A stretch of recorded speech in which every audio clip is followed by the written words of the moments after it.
Devon Cone is a senior advocate for women and girls at Refugees International. He joins us from Denver, Colorado. Welcome, Devon.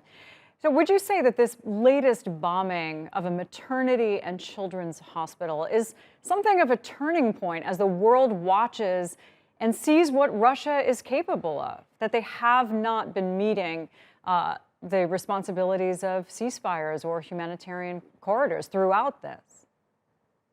Well, exactly. That's exactly what we've seen. And your previous part of your program talking about the negotiations they were having.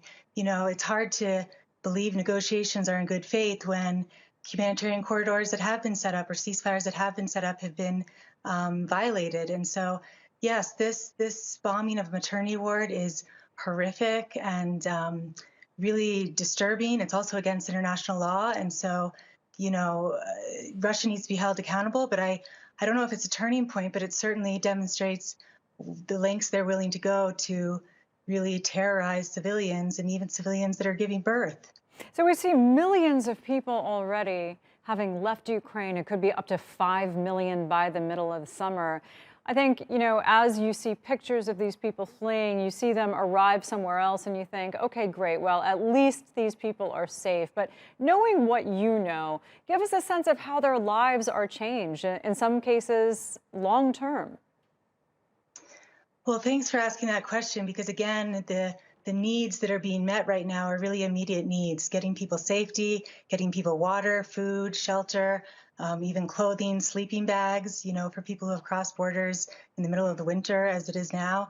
But there really are going to be long-term consequences. I mean, certainly psychosocial issues and mental health issues, which we're already seeing on the border areas where people are fleeing to and finally getting to a safe place. But also, integrating into new countries. I mean, a lot of these people have left with very little of their former lives. With one suitcase, you see them rolling their suitcases along, and they've left with very little. And I think most Ukrainians hope and expect to go back home, but we don't know if that's possible, and we don't know when that's possible. So the uncertainty is really, really difficult to deal with. And then the neighboring countries that are receiving refugees are going to have some long-term challenges as well.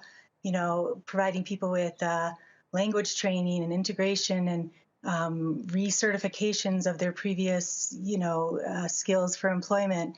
So it's really a long-term issue. No, but even if the war has only been going on for about 2 weeks, the ramifications of this are going to last for a very long time. All right, Devon Cone with Refugees International, thanks so much.